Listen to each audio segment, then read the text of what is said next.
وَلَقَدْ يَسَّرْنَا الْقُرْآنَ لِلذِّكْرِ فَهَلْ مِن مُّدَّكِرٍ۔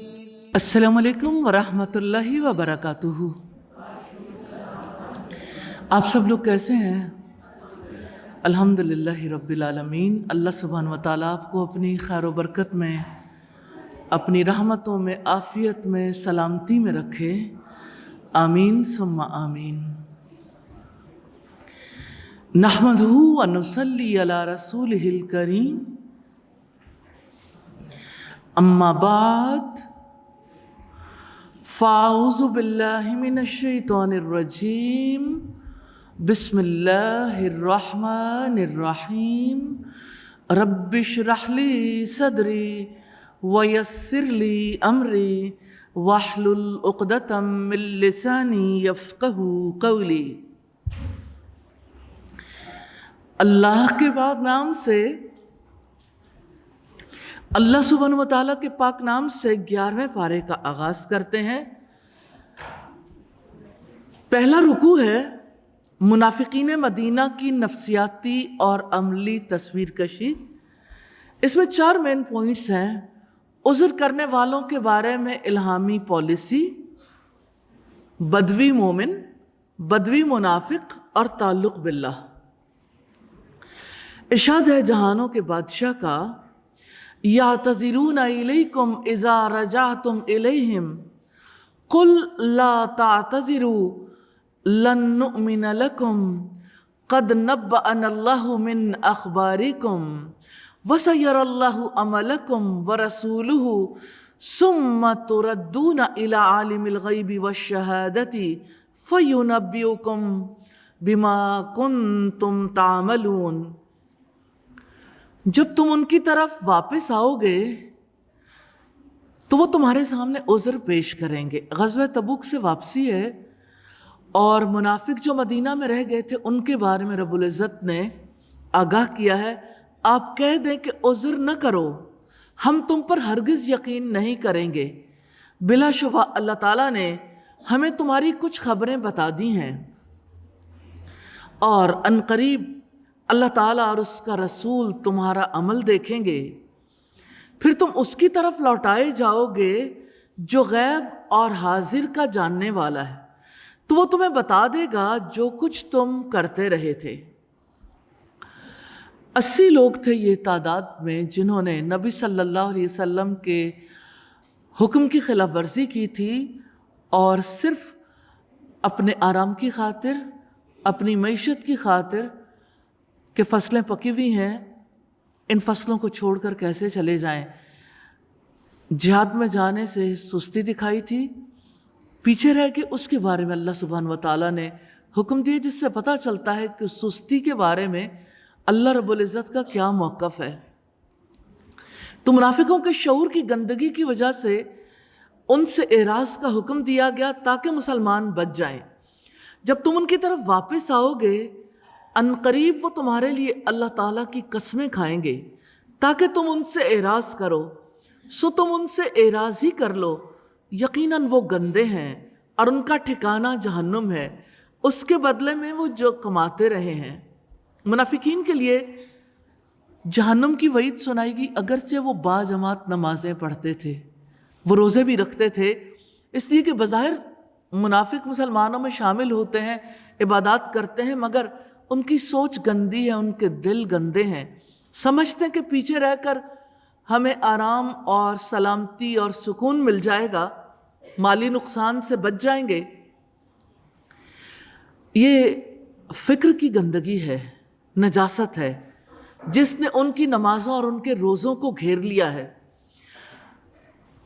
ایسے لوگ جو فکری طور پر ناپاک ہو جائیں کبھی اچھا عمل کرنے کے بارے میں سوچ بھی نہیں سکتے۔ اور اب جانتے ہیں کہ جنت ہر ایک کو اپنے ذاتی عمل کی وجہ سے ملتی ہے، کسی گروہ میں شامل ہونے کی وجہ سے نہیں۔ کتنے ہی لوگ اس غلط فہمی میں رہتے ہیں کہ کسی گروہ کے ساتھ مل گئے ہیں تو اب اللہ سبحانہ و تعالیٰ کے یہاں ہم پار لگ جائیں گے۔ ہر کسی کے کام اس کا اپنا عمل آنے والا ہے۔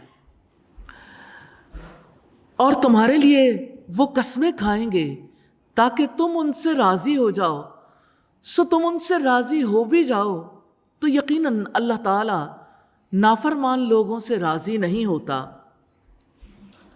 دیہاتی کفر اور نفاق میں زیادہ سخت ہیں اور اسی لائق ہیں کہ جو اللہ تعالیٰ نے اپنے رسول پر نازل کیا ہے اس کی حدود کو وہ نہ جانیں، اور اللہ تعالیٰ سب کچھ جاننے والا کمال حکمت والا ہے۔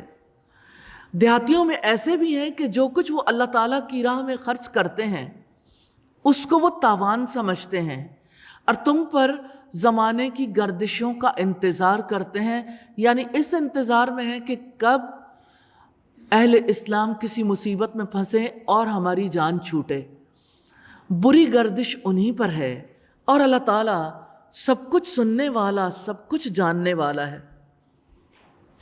اور دیہاتیوں میں سے کچھ وہ ہیں جو اللہ تعالیٰ اور آخرت کے دن پر ایمان رکھتے ہیں، جو بھی وہ خرچ کرتے ہیں اسے اللہ تعالیٰ کے نزدیک قربتوں اور رسول کی دعاؤں کا ذریعہ سمجھتے ہیں۔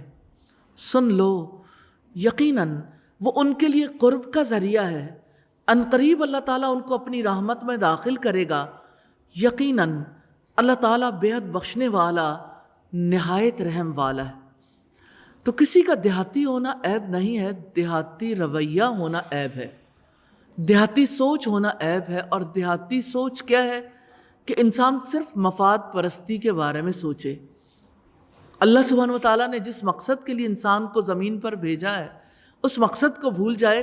کرنے والے کام ہے اللہ تعالیٰ اور آخرت کے دن پر ایمان لانا، اللہ تعالیٰ کی راہ میں خرچ کو اللہ تعالیٰ کی قربت اور رسول سے دعائیں لینے کا ذریعہ بنانا۔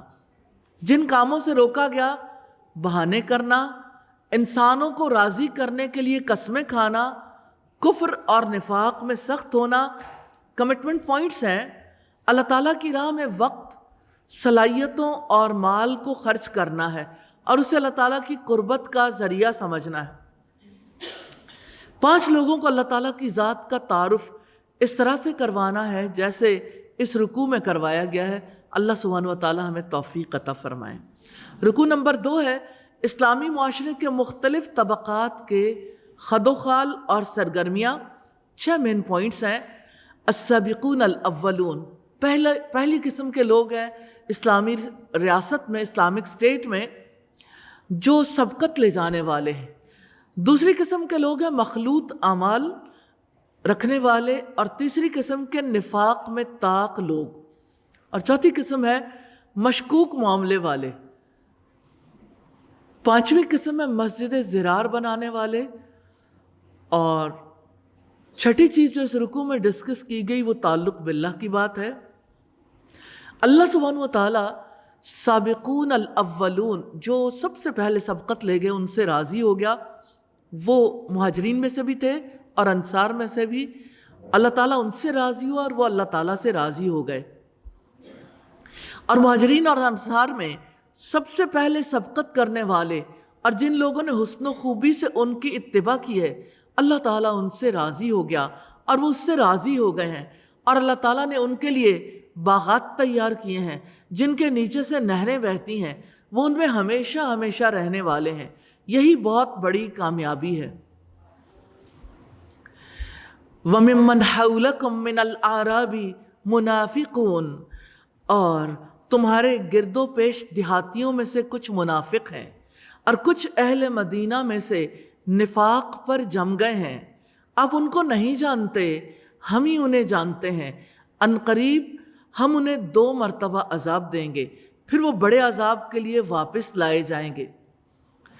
منافق ایسے شخص کو کہتے ہیں جو زبان سے اسلام لانے کا دعویٰ کرے، مگر جب ہجرت اور محروم ہونے والوں کی مدد کر کے دینداری کا ثبوت دینا پڑے تو اس کے لیے خود کو راضی نہ کر سکے۔ منافق ایسے شخص کو کہتے ہیں جس کے مفادات دونوں طرف ہوتے ہیں، یعنی وہ اہل کفر سے بھی اپنے مفادات محفوظ کروانا چاہتا ہے اور اہل اسلام سے بھی۔ وہ وفادار کسی کا بھی نہیں ہوتا، دل میں کھوٹ ہوتا ہے اور ظاہر میں ایمان اور اعمال صالح کو ظاہر کرتے ہیں۔ وآخرون اعترفوا بذنوبهم خلطوا عملا صالحا وآخر سیئا عسى اللہ ان یتوب علیہم ان اللہ غفور الرحیم۔ اور کچھ دوسرے بھی ہیں جنہوں نے اپنے گناہوں کا اعتراف کیا ہے اور انہوں نے کچھ اچھے اور دوسرے کچھ برے عمل ملا دیے ہیں، قریب ہے کہ اللہ تعالیٰ ان پر مہربان ہو جائے، یقیناً اللہ تعالیٰ بہت بخشنے والا نہایت رحم والا ہے۔ بہت ہی پیاری بات جو اللہ سبحانہ و تعالیٰ نے بتائی ہے، جو ہر ایک کے دل کو ڈھارس بندھانے والی ہے، ہر ایک کو تسکین وہاں پہنچانے والی ہے۔ یہ ہمارا بلیف ہے، یہ ہمارا عقیدہ ہے۔ عسى اللہ ان یتوب علیہم، قریب ہے کہ اللہ تعالیٰ ان پر مہربان ہو جائے۔ ایک واقعہ آپ کے سامنے رکھنا چاہتی ہوں۔ اسلامی تاریخ میں ایک شخصیت جن کا نام احنف بن قیس تھا، مشہور تابعی ہیں۔ احنف اتنے بہادر تھے کہ ان کی تلوار اٹھتی تھی تو گویا 1,00,000 تلواریں اٹھ گئیں۔ یہ فکرہ تاریخی طور پر بہت معروف ہے۔ انہوں نے قرآن حکیم کی ایک آیت سنی کسی قاری صاحب کی تلاوت میں، لَقَدْ أَنزَلْنَا إِلَيْكُمْ كِتَابًا فِيهِ ذِكْرُكُمْ أَفَلَا تَعْقِلُونَ، بلا شبہ یقیناً ہم نے تمہاری طرف کتاب نازل کی ہے، اس میں تمہارا ہی تذکرہ ہے، کیا تم سمجھتے نہیں ہو؟ ایک بات نے ان کا دل پکڑ لیا، یہ وہ کتاب ہے جس میں میرا ذکر ہے اور میں نے اس کتاب میں سے اپنے آپ کو تلاش کرنا ہے۔ انہوں نے قرآن حکیم پڑھنا شروع کیا، سچے مومنوں کے حالات آئے تو کہنے لگے میں اتنا اچھا تو نہیں، پھر ایسے لوگوں کے حالات آئے منافقوں کے، کہنے لگے میں اتنا برا بھی نہیں، کافروں کے، مشرکوں کے، یہودیوں کے، عیسائیوں کے، کہنے لگے میں ایسا تو نہیں ہوں۔ پھر جب سورہ التوبہ کی اس آیت پہ پہنچے، خلطوا عملا صالحا وآخر سیئا، کہ انہوں نے اپنے اچھے برے اعمال ملا لیے، کہنے لگے میں نے اپنے آپ کو پا لیا، میں نیکیاں کرتا ہوں لیکن مجھ سے غلطیاں ہو جاتی ہیں، اور میں غلطی کرتا ہوں تو توبہ کر لیتا ہوں، پھر میں نیک عمل کرتا ہوں پھر مجھ سے غلطی ہو جاتی ہے، تو میرے اچھے اور برے عمل مل گئے ہیں۔ یوں ہمارے اسلاف اپنے آپ کو دیکھا کرتے تھے، حالانکہ ان کے اعمال اور ہمارے اعمال کا کوئی موازنہ نہیں ہے۔ تو یہ چیز ان کے لیے کتنی بڑی ڈھارس تھی، اور یقیناً ہمارے لیے بھی ہے۔ عسى اللہ ان یتوب علیہم، قریب ہے کہ اللہ تعالیٰ ان پر مہربان ہو جائے۔ تو اللہ سبحانہ و تعالیٰ ان کے لیے مہربان ہے جو توبہ کرتے ہیں۔ یاد کیجئے آدم علیہ السلام کو سب سے پہلے کیا چیز سکھائی گئی تھی؟ توبہ، استغفار۔ آدم اور ابلیس میں جو ڈفرنس ہے توبہ اور تکبری کا تو ہے۔ جو توبہ نہیں کرتا وہ تکبر کرتا ہے، اپنے آپ کو بڑا سمجھتا ہے۔ تو آدم علیہ السلام نے اور حضرت حوا نے توبہ کر لی اور اللہ سبحانہ و تعالیٰ نے انہیں معاف کر دیا۔ اور اسی چیز پر ہمیں بھی اپنے رب سے امید باندھنی ہے، ہمیشہ نیکی کی طرف بھاگنا ہے، غلطی ہو جائے استغفار کرنی ہے، اور کبھی رب کی طرف بڑھنا نہیں چھوڑنا۔ اللہ سبحانہ و تعالیٰ سے دعا ہے کہ ہمیں ہمیشہ نیکی کے راستے پہ چلائے رکھے۔ خذ من اموالہم صدقۃ تطہرہم وتزکیہم بہا وصلی علیہم، آپ ان کے اموال میں سے صدقہ لے لیں، اس کے ساتھ آپ انہیں صاف کریں گے اور ان کو پاک کریں گے، اور آپ ان کے لیے دعا کریں، یقیناً آپ کی دعا ان کے لیے وجہ تسکین ہے، اور اللہ تعالیٰ سب کچھ سننے والا، سب کچھ جاننے والا ہے۔ نبی صلی اللہ علیہ وسلم جب غزوہ تبوک کے لیے گئے تو 80 منافق پیچھے رہ گئے تھے۔ 3 ایسے لوگ تھے جو سچے مسلمان تھے، لیکن اللہ سبحانہ و تعالیٰ کے ساتھ محبت کے باوجود، سٹرگل کے باوجود سستی سے پیچھے رہ گئے۔ جب پیچھے رہے تو انہیں بہت پشیمانی تھی۔ ان میں سے نبی صلی اللہ علیہ وسلم کے پاس پہنچنے والے تھے، یعنی یہ 3 افراد تھے، ہلال بن امیہ، مرارہ بن ربی اور تیسرے کعب بن مالک۔ کعب بن مالک نے نبی صلی اللہ علیہ وسلم سے کہا کہ اے اللہ کے رسول، جس رب نے میری توبہ قبول کی ہے، میں اپنا سارا مال جس کی وجہ سے میں پیچھے رہا تھا اللہ کی راہ میں دینا چاہتا ہوں۔ تو آپ نے کہا سارا نہیں، 1/3 دے دو۔ اب یہ بات جو ہے یہ جنرلائزڈ ہے، خذ من اموالہم صدقہ، ان کے مالوں سے صدقہ لے لو۔ صدقہ گناہوں سے پاک کرتا ہے، جیسا کہ قرآن حکیم میں آتا ہے بے شک نیکیاں برائیوں کو لے جاتی ہیں۔ جب انسان سے کوئی غلطی ہو جائے، خطا ہو جائے، معافی چاہتا ہے تو پھر اللہ سبحانہ و تعالیٰ کے حضور اور نیکیاں پیش کرے، صرف توبہ نہیں، عملی تدبیر بھی اختیار کرے تو اللہ سبحانہ و تعالیٰ مہربان ہو جاتے ہیں۔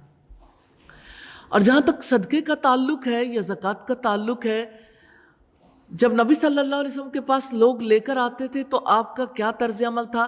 سیدنا عبداللہ ابن ابی اوفا بیان کرتے ہیں کہ جب کوئی قوم اپنی زکوٰۃ لے کر رسول اللہ کی خدمت میں حاضر ہوتی تو آپ ان کے لیے دعا فرماتے، یا اللہ آل فلاں کو برکت عطا فرما۔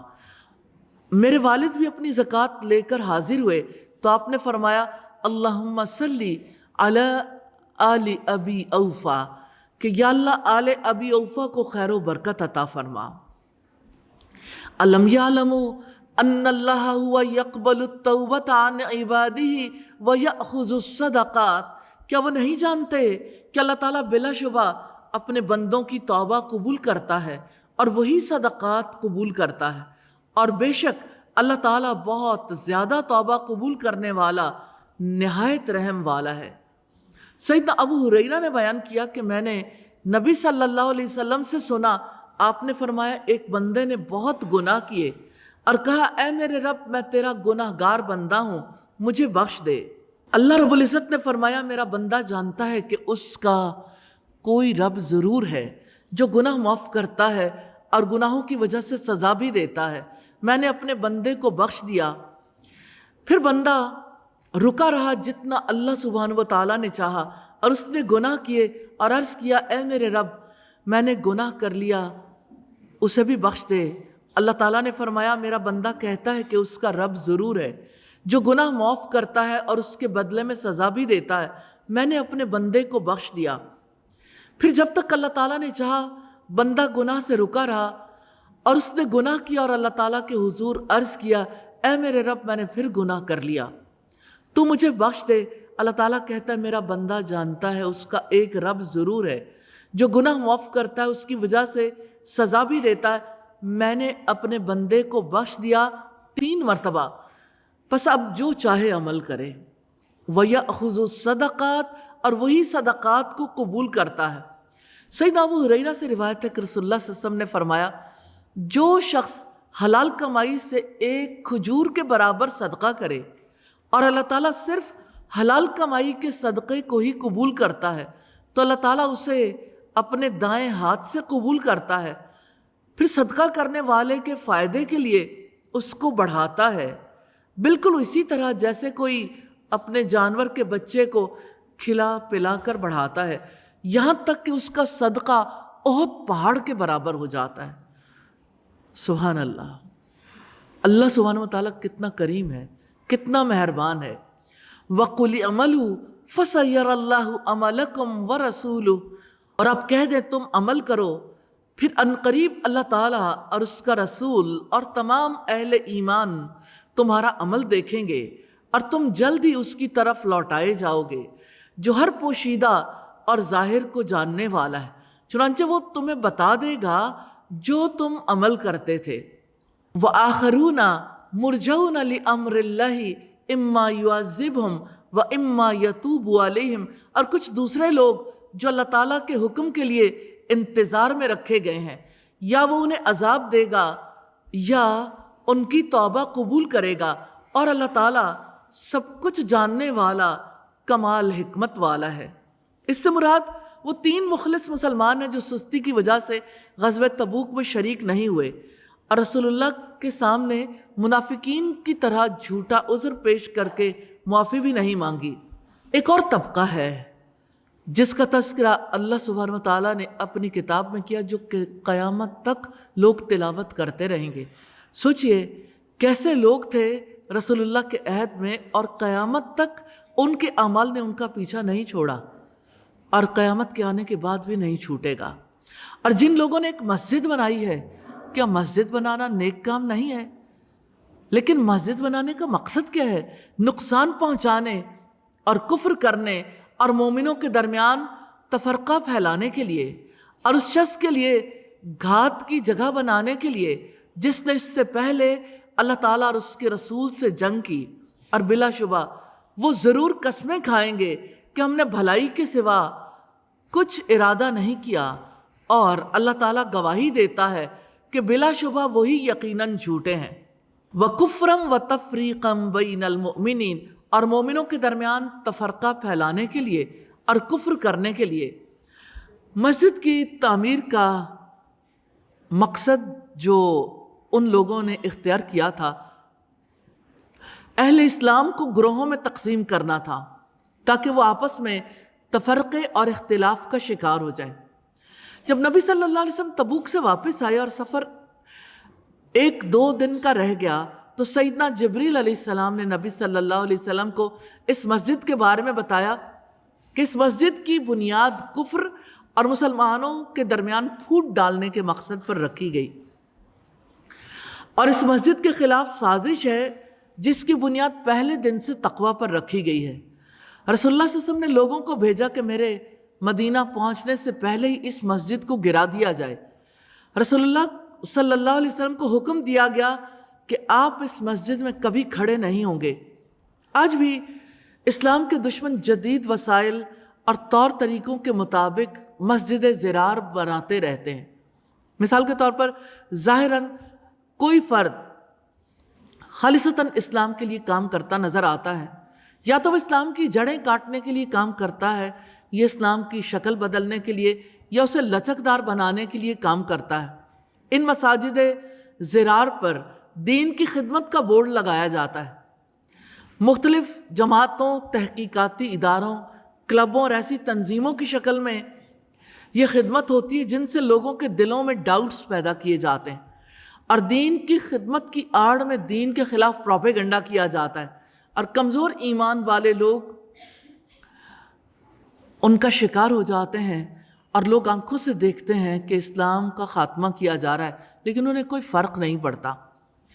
جیسے آپ دیکھیے کہ جن لوگوں کو مسلمانوں میں انڈکٹ کیا گیا اور جس کے لیے باقاعدہ طور پر کوششیں کی جاتی رہی ہیں ہر دور میں، آج بھی اگر آپ دیکھیے 18 سال تک ڈی جی خان میں ایک امام مسجد نماز پڑھاتا رہا، اور 18 سال کے بعد یہ عقدہ کھلا کہ وہ مسلمان ہی نہیں ہے، لیکن اس ایسے مدارس موجود ہیں مختلف جگہوں پہ جہاں پہ دین کا علم سکھایا جاتا ہے، باقاعدہ طور پر وہ عبادات کروائی جاتی ہیں۔ سب کچھ سیکھنے کے بعد وہ مسلمانوں کے درمیان اسلام کی جڑیں کاٹنے کے لیے، تفرقہ ڈالنے کے لیے کام کرتے ہیں۔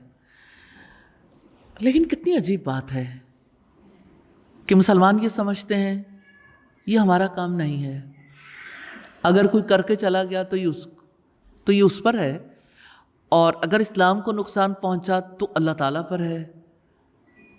کسی پر کوئی فرق کیوں نہیں پڑتا؟ کیا اسلام ہمارا دین نہیں ہے؟ کیا یہ دین ہماری ذمہ داری نہیں ہے؟ کیا اللہ سبحانہ و تعالیٰ پر ہم ایمان نہیں رکھتے؟ کیا محمد صلی اللہ علیہ وسلم جو دین لے کر آئے ہیں وہ ہمارا دین نہیں ہے؟ لوگ تو اپنے نظریے کے لیے کٹ مرتے ہیں۔ آج مسلمان کیوں امیون ہو گئے؟ ایسے ہی افراد کی وجہ سے، ایسی ہی سازشوں کی وجہ سے مسلمانوں کے دلوں میں جو ڈاؤٹس پیدا کیے گئے دین کے بارے میں، دینداروں کے بارے میں، اس کی وجہ سے لوگ دین کو اپنی ذمہ داری ہی خیال نہیں کرتے، بلکہ دین سے تعلق ظاہر کرنا اپنے لیے اچھا محسوس نہیں کرتے۔ تو جس مسجد زرار کا تذکرہ ہے اس کے بارے میں فرمایا لا تقم فیہ ابدا، آپ اس میں کبھی کھڑے نہ ہونا۔ رسول اللہ کو وہاں نماز پڑھنے سے روک دیا گیا۔ یقیناً وہ مسجد جس کی بنیاد پہلے ہی دن سے تقوی پر رکھی گئی ہے، یعنی مسجد قباء جو پہلی مسجد تھی وہی زیادہ حقدار ہے کہ آپ اس میں کھڑے ہوں۔ اس میں ایسے مرد ہیں جو پسند کرتے ہیں کہ وہ بہت پاک رہیں، اور اللہ تعالیٰ بہت پاک رہنے والوں سے محبت کرتا ہے۔ مسجد قباء میں 2 رکعت نماز پڑھنے کا ثواب ایک عمرے کے برابر ہے۔ اللہ سبحانہ وتعالیٰ نے اس مسجد کو اتنی عزت دی ہے۔ تو جو لوگ مسلمانوں کی اجتماعیت میں تفریق پیدا کرنے کے لیے مراکز تعمیر کرتے ہیں تاکہ لوگوں کے دل ایک دوسرے سے کٹ پھٹ جائیں، تو وہ لوگ بھی اسی طرح سے ضرار کے لیے، نقصان کے لیے کام کرتے ہیں اور لوگوں کو تفرقے بازی میں مبتلا کر دیتے ہیں۔ افمن اسس بنیانہ علی تقوی من اللہ ورضوان خیر ام من اسس بنیانہ علی شفا جرف نہار فانہار بہ فی نار جہنم واللہ لا یہدی القوم الظالمین۔ تو کیا وہ شخص بہتر ہے جس نے اپنی عمارت کی بنیاد اللہ تعالیٰ کے خوف پر اور اس کی رضا پر رکھی ہو، یا وہ جس نے اپنی عمارت کی بنیاد کسی کھوکھلے تودے کے کنارے پر رکھی ہو جو کہ گرنے والا تھا، چنانچہ وہ اسے لے کر جہنم کی آگ میں گر گیا، اور اللہ تعالیٰ ظالم لوگوں کو ہدایت نہیں دیتا۔ ان کی عمارت جو انہوں نے بنائی ان کے دلوں میں ہمیشہ بے چینی کا باعث بنی رہے گی، مگر یہ کہ ان کے دل ہی ٹکڑے ٹکڑے ہو جائیں۔ اور اللہ تعالیٰ سب کچھ جاننے والا، کمال حکمت والا ہے۔ اللہ تعالیٰ ان کی نیتوں اور ارادوں کو جانتا ہے، وہ تمام اشیاء کے ظاہر اور باطن کا علم رکھتا ہے۔ وہ ان باتوں کو بھی جانتا ہے جو لوگ ظاہر کرتے ہیں یا چھپاتے ہیں۔ وہ جو کام کرتا ہے یا کسی چیز کو تخلیق کرتا ہے یا حکم دیتا ہے یا روکتا ہے، اس میں حکمت ہوتی ہے یا اس کی حکمت کا تقاضا ہوتا ہے۔ کرنے والے کام ہیں سبقت کرنا، سبقت لے جانے والوں کی حسن و خوبی سے پیروی کرنا، اپنے گناہوں کا اعتراف کرنا، تزکیہ کا کام کرنا، دوسروں کے لیے دعا کرنا، توبہ کرنا، صدقات دینا، پاک رہنا پسند کرنا، اللہ تعالیٰ کا تقوی اختیار کرنا، اللہ تعالیٰ کی رضا پر مساجد کی بنیاد رکھنا۔ جن کاموں سے روکا گیا، نفاق پر جم جانا، اچھے برے اعمال ملانا، مومنوں میں پھوٹ ڈالنے کے لیے مساجد بنانا، جھوٹا ہونا، ظلم کرنا، دلوں کا ٹکڑے ٹکڑے ہونا۔ کمٹمنٹ پوائنٹس ہیں السابقون الاولون میں شامل ہونے کے لیے یا تو مہاجر کی سطح پر جینا ہے یا انصار کی۔ 5 لوگوں کو تعلق باللہ کے میسیجز دینے ہیں انشاءاللہ۔ یہ میسیجز ہیں، اللہ تعالیٰ ہی جنت کو مومنوں کے لیے بنانے والا ہے۔ اللہ تعالیٰ دلوں کے کھوٹ اور نفاق کو جانتا ہے۔ اللہ تعالیٰ اپنے بندوں کی توبہ قبول فرماتا ہے۔ اللہ تعالیٰ صدقہ و خیرات کو قبول فرماتا ہے۔ وَلَقَدْ يَسَّرْنَا الْقُرْآنَ لِلذِّكْرِ فَهَلْ مِن مُّدَّكِرٍ